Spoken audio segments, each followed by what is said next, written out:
Herkese selam. Geçen haftalarda karşınıza çok daha farklı bir konsept ile çıkıp kanalımıza konuk almıştık.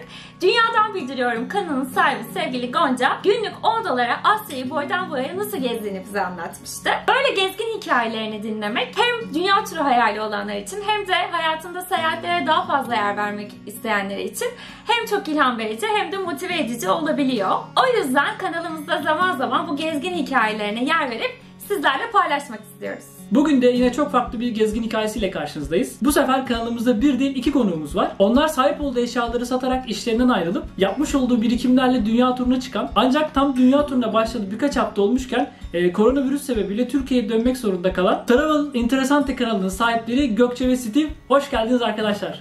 Hoş geldiniz. Hoş bulduk. Başlamadan önce şu bilgiyi de kısaca vermek istiyoruz. Gökçe Türk, Steve ise Amerikalı. 3 senedir evliler ve Amerika'da yaşıyorlar. Biz yaklaşık 1,5 sene önce sosyal medya aracılığıyla tanıştık ve arkadaş olduk. Ve koronavirüs sebebiyle biraz daha ilginçleşen hikayelerini şimdi sizlerle onların ağzından paylaşmak istiyoruz. Nasılsınız arkadaşlar? Nasıl geçiyor karantina günleriniz? Teşekkür ederiz. Biz şu anda Ege'nin sahil kasabasında bulunuyoruz. Ailemizin yanına geldik. Bali'den döneli 2 ay oldu. İlk bir ayımızı ailemizden ayrı geçirdik. Hem bizim sağlığımız için hem onların sağlığı için. Son bir aydır da hep beraber yazlıkta emekli hayatı yaşıyoruz diyebiliriz.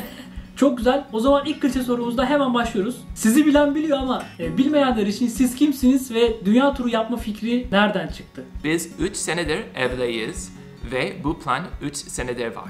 Wow. Çok iyi. Ben aslında 2009'dan beri Amerika'da yaşıyorum. Üniversite aracılığıyla oraya gitmiştim. Sonra iş buldum ve arkasından karşıma Steve çıktı. Hatta Steve ile tanıştıktan daha 6-7 ay sonra biz beraber seyahat etmeye başladık. Hatta ilk gittiğimiz yerler İspanya, Ibiza, sonra Türkiye oldu. Barcelona en sevdiğimiz şehir. Yes, it's a very beautiful city.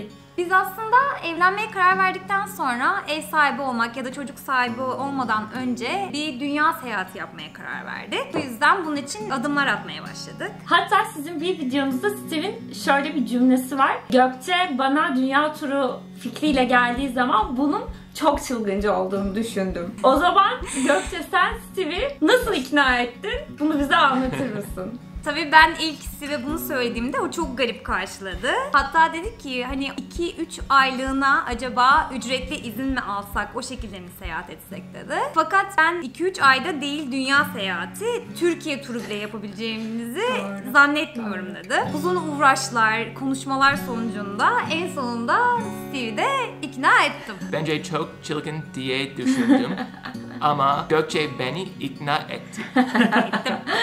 Bravo Gökçe. Tabii bu ikna etme aşamasındaki en büyük motivasyon aracım açıkçası ikimizin de lokasyona bağlı çalışma hayatımıza devam etmek istemeyişimizden kaynaklandı. Ben aslında 5 senedir dijital medya sektöründeyim. Steve de Emlak avukatı. emlak avukatı. Amerika'da senelik izinler Türkiye'ye nazaran çok daha az. Senelik 15 günlük tatilimizde her seferinde aileye özlemden ötürü Türkiye'ye gelir olduk. Bu durumda fazla seyahat edemiyorduk. İstediğimiz gibi diğer ülkeleri görme şansı yakalayamıyorduk. Özellikle başka kıtada olunca da o 15 günlük izin hiçbir işe yaramıyor. Zaten çoğu yolda geçmiş oluyor herhalde. Evet, aynen öyle. O yüzden hem lokasyona bağlı olma duygusu, özlem duygusu hem de bir yandan hayatımızı uzun soluklu ne yapmak istediğimiz düşünceleri ile birlikte tamamen dijital, uzaktan iş sektörüne girme araştırmaları yapmaya başladık. Ama tabii ki hem maddi hem manevi hem de kariyer anlamında nasıl adımlar atılır bunu bilmiyorduk. Sonra zamanla devreye kredi kartı puanları ve bazı online business fikirleri girdi. Bunlar hala yapım aşamasında birçoğu ve YouTube'da böylece hayatımıza girmiş oldu aslında. Evet. Çok güzel. Peki ne kadarlık bir süre için nasıl bir rota belirlediniz? İlk 3-4 ayımız aslında Avustralya, Yeni Zelanda ve Asya'ydı. Ondan sonra da yaza doğru Avrupa ve arkasından Güney Amerika planlarımız vardı. Rezervasyonlarımızı sadece Asya ve Avustralya kısmı için yapmıştık. Tabii kredi kartı puanlarıyla ve çok az bir ödeme miktarlarıyla bunu yaptık. Evet, Asya'dan sonra rezervasyon ve plan yok. Çok iyi. Biz aslında bir sene tam zamanlı gezeriz ve bir senenin sonunda bulunduğumuz duruma göre karar veririz diye yola çıkmıştık. Ama şu anda durumlar malum. Siz virüs olaylarına geziniz sırasında yakalandınız. Daha birkaç hafta olmuştu dünya turunuza başlayalı. Tam olarak geziye başladığınız tarih ve olayların artık yavaş yavaş ciddileştiğini anladığınız zaman ne zaman oldu? Neredeydiniz o sırada? Biz aslında yola 2 Mart'ta çıktık. Ocaktan beri zaten bu pandemi olaylarını takip ediyorduk, haberimiz vardı. Fakat biz yola çıktığımızda daha o zamanlar bu sadece Çin, Kore, İran, biraz İtalya'da sanırım vardı. Evet. Dünya Sağlık Örgütü zaten bu hastalığı daha pandemi ilan etmemişti. Bir de bu hastalığın hani bütün dünyaya yayılmamış olması, sadece birkaç ülkede görülmüş olması. Belki bu durum daha çabuk atlatılır, her yere yayılmadı. Zaten Dünya Sağlık Örgütü de pandemi ilan etmedi düşüncelerine güvenerek yolumuza çıktık. Zaten uçak biletlerimiz, rezervasyonlarımız da iptal olmamıştı. Hayat gayet normal akışı içerisindeydi. Evet. Ama tabii biz de kendi kişisel önlemlerimizi aldık. Yanımıza kolonya aldık, el solüsyonu aldık, maskelerimizi aldık ve böylece yola bir şekilde tedarikli çıkmış olduk. Avustralya'ya gittiğimizde hayat gayet akışında gidiyordu. Her yer canlıydı. Hani Türkiye'deki gibi, Amerika'daki gibi bıraktığımız gibi henüz bu hastalıkla ilgili çok fazla konu geçmiyordu. O yüzden Avustralya'da aslında çok güzel vakit geçirdik. Oradan da Yeni Zelanda'ya geçtik. Yeni Zelanda'ya gittiğimizde daha hatta 5 kişi vardı kayıtlarda hasta olan. Yine barlar doluydu, her yer cıvıl cıvıldı. Gayet orada da çok keyifli zaman geçirdik. Virüsle ilgili ilk sıkıntımızı Yeni Zelanda'daki son günümüzde hissettik. Bundan sonraki rotasyonumuz Sydney, Avustralya olacaktı ve bizim Airbnb'de kalacağımız ev sahibi biz bir gün önce Sydney'e gitmeden bizim rezervasyonumuzu iptal etti. Bu yüzden biz de apar topar son dakika otel arayışına geçtik ve bu biraz bizim moralimizi bozdu. Sonra Sydney'e vardık. Sydney'de de ilk gün yine normal geçti, her şey yolundaydı. Fakat ikinci günün sabahında Hindistan'dan bir haber geldi. Hindistan bütün turistik vizeleri sonlandırdığını açıkladı. Bizim de aslında Sydney'den sonra Bali, Bali'den sonraki rotasyonumuz Hindistan olacaktı ve bu durumda bir anda bir bilinmezliğe düşmüş olduk. Evet. Biz de Bali'deki süremizi bir haftadan 2 haftaya çıkardık. Yine de hani biraz moralimiz bozuldu çünkü Hindistan gerçekten bizim en çok gitmek istediğimiz yerlerden biriydi.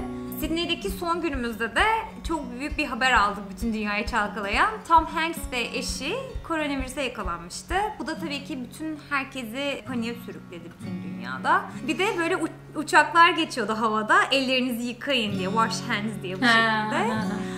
Evet, yani Televizyonlarda da göstermişti, evet. Bayağı bir panik havası yaşanmaya başladı Sydney'de. Bu da bizi tabii ki etkiledi ve biz Bali'ye giderken iyice panik havasına girdik. Yani bu sürekli artan bir panik silsilesi haline dönüştü bizde. Evet. Çünkü uçağın yarısından fazlası boştu. Zaten sizinkisi öyle bir aralıkta ki yani 2 Mart'la Dünya Sağlık Örgütü 11 Mart sanırım ilan etti. Yani tam böyle sizin aslında o aralıktaki yavaş yavaş ciddileştiği döneme denk geldi aslında. Ondan dolayı da siz artan stresi birebir olarak yaşadınız. Evet. Evet ve bilinmezlikler hani Evet. yakın zamanda başımıza ne gelecek, ne olacak, nereye gidebileceğiz, nereye gidemeyeceğiz. Her gün yeni bir habere uyanmak gerçekten insana etkileyen bir şey, moral bozucu bir şey ki Evet. seyahatler zevk alabilmek içindir. Bizim seyahatimiz Kesinlikle. zevkten çok stresli, bilinmez korku haline dönüştü yani. Evet. Bali'ye gitmek gerçekten bizim için çok büyük bir hayaldi. Herkesin gitmek istediği bir yer. Gerçekten tüm hani turizmin bu aralar nabzının attığı bir yer. Çok mutlu olmamız gerekiyordu. Fakat uçakta ki o boşluğu görünce stres haline girdik. Fakat uçaktaki insanlar yeniden modumuzu biraz daha yerine getirdi. Onlar dans ediyorlardı, andan zevk alıyorlardı ve biz de karar verdik ki bundan sonra biz de onlar gibi sadece günümüze odaklanıp güzel vakit geçirelim dedik yani. Bali'ye de zaten vardığımızda tüm bu koronavirüsle ilgili yapılan önlemler yüzümüze çarptı. Bizim ateşimizi ölçülmesinden tutun da elimize verilen formlar, nerede kalacağımıza ait bilgiler, çok her şey sistemli durumdaydı Endonezya'da, Avustralya'ya nazaran. Sonra otele gittiğimizde de gördük ki otelin kapasitesi sadece %15 civarındaydı. Resmen bizim dışımızda 3-4 tane çift vardı sadece. Ve onlarla da her konuştuğumuzda herkes nasıl evine dönebileceğini, nasıl uçak planlamaları yapmaya çalıştığını konuşuyordu. Çünkü bütün sınırlar artık kapanmaya başlamıştı ve herkes bir bilinmezlik içerisindeydi. Dönebilecek miyim, dönemeyecek miyim? Korkusu sarmıştı herkese açıkçası. Bali'de 1-2 gün tur yapma şansımız oldu. Fakat 3. günde ortalama bütün turistik yerler kapanmaya başladı. Zaten okulları da kapattılar. Böylece adadan bir ayrılma, herkeste bir ayrılma telaşıyla birlikte biz de zaten nasıl geri döneriz çalışmalarına geçtiğimiz gibi. Fakat tabii ki biliyorsunuz bu maddi manevi kolay bir şey değil hemen geri dönüşü ayarlayabilmek. Kesinlikle. Çok pahalı. Şanslıyız ki puanlarımız vardı. Normalde bizim uçağımız Tokyo'dan olacaktı Mayıs ayında İstanbul'a.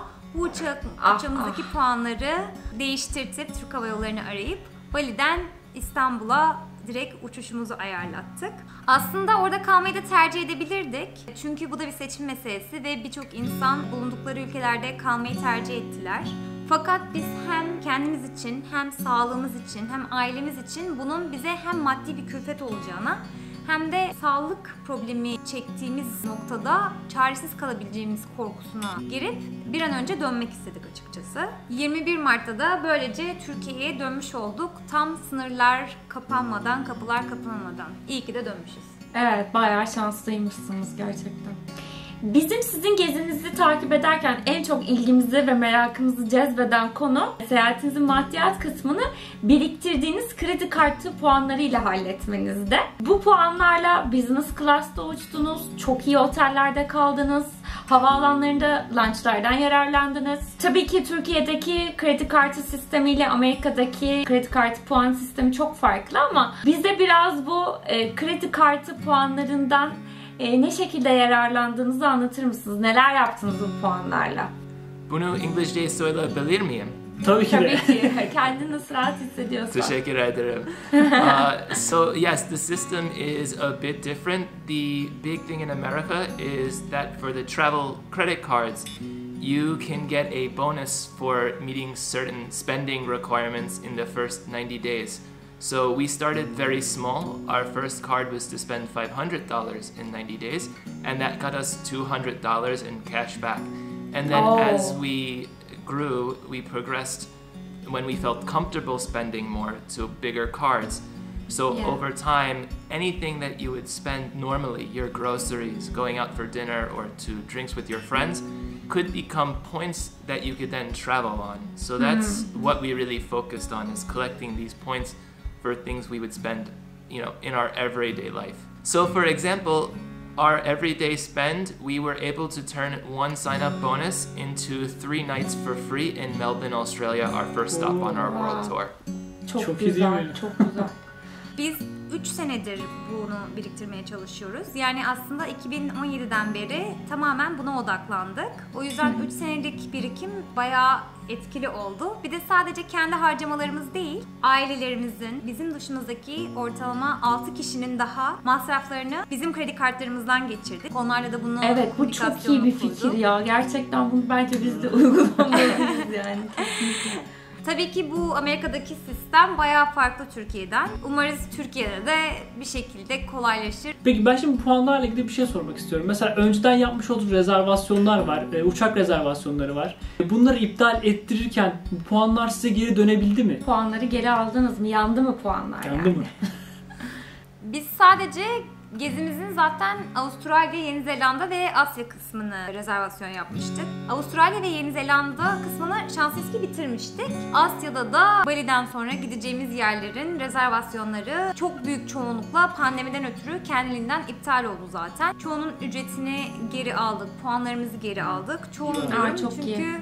bir tek alamadığımız Airbnb oldu. O da Airbnb Bali'de son dakika bir hafta daha uzattığımız için de onu Airbnb ne yazık ki geri vermedi. Ama Asya'daki bazı iç hatlar, uçuşlarımız da bazı Asya ülkeleri geri vermek istemediler. Onları da kendi kredi kartımızın sigortası aracılığıyla geri almış olduk. Maşallah. Çok iyi. Çok iyi. Yani o kredi kartlarının sağladığı prosedürleri de aslında çok iyi bilmek lazım ki geri alma konusunda ısrarcı olabilesin. Şu an bir bekleme sürecindesiniz anladığımız kadarıyla. Peki bundan sonraki süreç için planlarınız neler? Türkiye'ye aslında döndüğümüzden beri daha çok YouTube kanalımıza ve online business fikirlerimize yönelmiş durumdayız. Hatta YouTube kanalımızda her pazar günü düzenli olarak video paylaşıyoruz. Yeni bir seriye başladık. Bizim talihli talihsiz başlangıcımız diye. Güzel bir isim. Biz zaten sizin videolarınızı çok severek izliyoruz ve merakla izliyoruz her seferinde bu sefer ne olacak, bu sefer ne olacak diye. Şuraya bir yere bırakalım sizin videolarınızı da. İzlemek isteyenler şuradan hemen Kanalımıza ulaşabilsinler. Evet.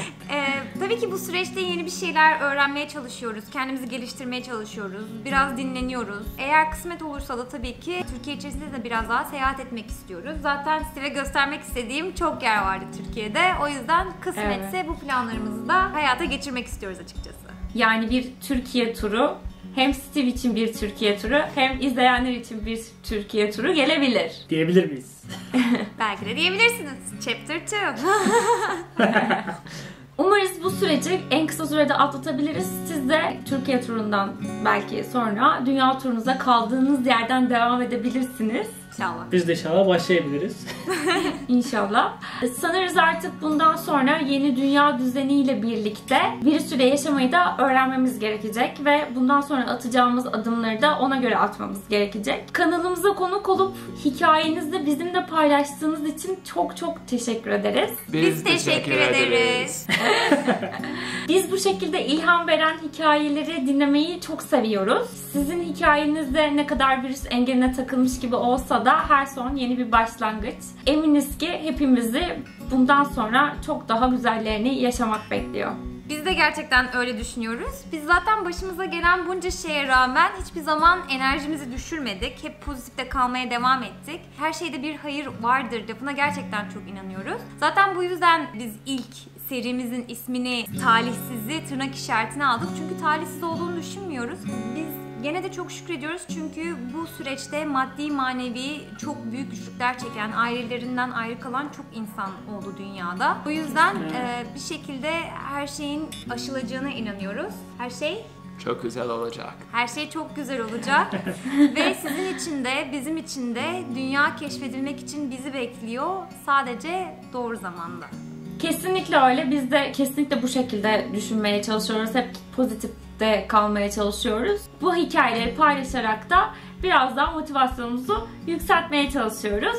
Öyleyse kapanışa geçebiliriz. Videomuzu beğendiyseniz beğeni tıklamayı, kanalımıza abone olmayı ve zili açık bırakmayı, bizi Instagram'dan ve tabii ki Gökçe ve Stevie'de Travel Interessante kanalını takip etmeyi unutmayın lütfen. Yorumlarınızı ve sorularınızı videonun altında bekliyor olacağız. Bir sonraki videoya kadar kendinize çok iyi bakın. Hoşça kalın. Hoşça kalın.